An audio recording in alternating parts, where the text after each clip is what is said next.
So, you want to get the most out of your first WCA competition? Here are 5 tips that will save you a ton of trouble as well as spicing up your day at the competition.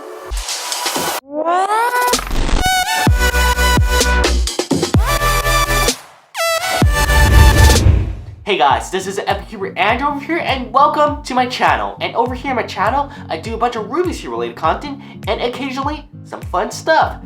So definitely subscribe if you're interested. So let's jump into the competition. So now let's move on to our first tip. And our first tip is to stay organized. And I cannot stress how essential this is. Since at a cubing competition, there's a really good chance that someone else has your exact same cube.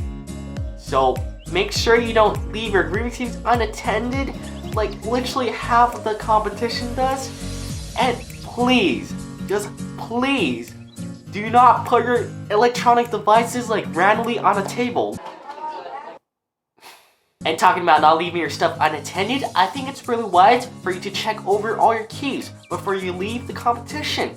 And in one of my previous Rubik's Cube competitions, I forgot to do a cube count. And oh man, I was so lucky. When I was going onto the bus, I had an inkling that I forgot something. So I searched my bag, and lo and behold, I forgot to bring my 4x4 with me. Definitely get a checklist on your phone or on paper. Get a checklist, okay? And enough about staying organized, now let's move on to our second tip, and it's to try out all your events. So what I mean is, for example, you know how to do 3x3 and 4x4, but your 4x4 is slightly bad, I'll still recommend you to sign up for it. And the thing is, there's kind of a misconception for like people who are new to speedcubing. They think they need to be like a certain level in order to join a competition so they don't embarrass themselves. And here's the thing, if this is your first competition, prepare to be embarrassed. In fact, one of my friends who averaged around 20 in his first competition, he got like a 40-second solve and a minute solve. And the reason was because his cube popped during the competition. So first of all, competitions are really different compared to solving at home, so you only get 5 attempts. And in addition, you're gonna have a lot of stress, and your adrenaline's gonna be pumping, and your hands are gonna be shaking, and you're gonna be like super stressed out. And the only way to overcome this is to join more competitions, more events. That's the only way for you to figure out what works, what doesn't work. So for example, you might think that a speedy and loose cube is really good at home. However, you soon realize at a competition, it's terrible.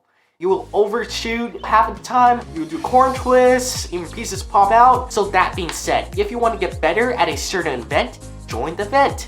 That's the fastest way you're going to improve and learn from your mistakes. And now let's move on to our third tip, try out a bunch of cubes. Since you're going to a Rubik's Cube competition that has 100 people who have different styles and different preferences, it's a really good opportunity for you to check out a bunch of Rubik's Cubes. So for example, the new Vault 4M that's coming out, and you can try it out, you can make a better purchase decision rather than like rushing and buying it and figure out that you absolutely hate it. So even if you do not have a particular cube in mind, definitely check it out since competitions are still kind of rare. We only have like a competition 1 or 2 months or even 3 months. And if you're not fortunate, you live somewhere where it's more remote, you're going to have less.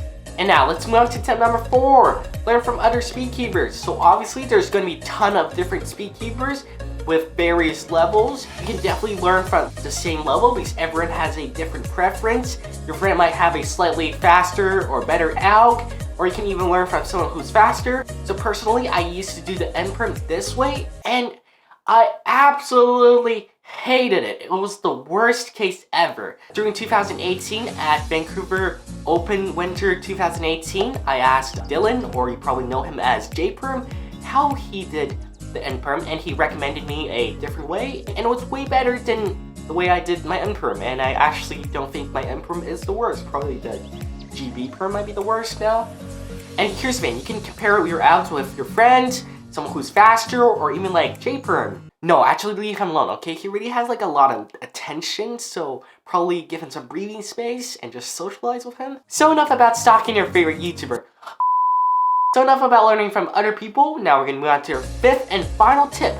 Join a community and make friends. To be honest, I don't think competitions are only about like just winning. I think it's more about joining the community and having a lot of fun. So go ahead and make a lot of friends. It's a really rare occasion that there's so many people with the same hobby, the same mindset, like talk in the same kind of cubing language. So it's a really good opportunity. So don't just put all your focus and time on competing and becoming faster. Also make some friends, socialize, and especially have some fun. That way you will get the most out of this WCA competition. And great, you're getting excited for your upcoming Rubik's Cube competition, so don't forget to use the 5 tips, as well as subscribe to my channel if you like the video, and hit the bell icon so you don't miss out on all the content I upload. And like the video, and don't forget to comment below your goal for free by free. So this is EpicCuber, and bye EpicCubers.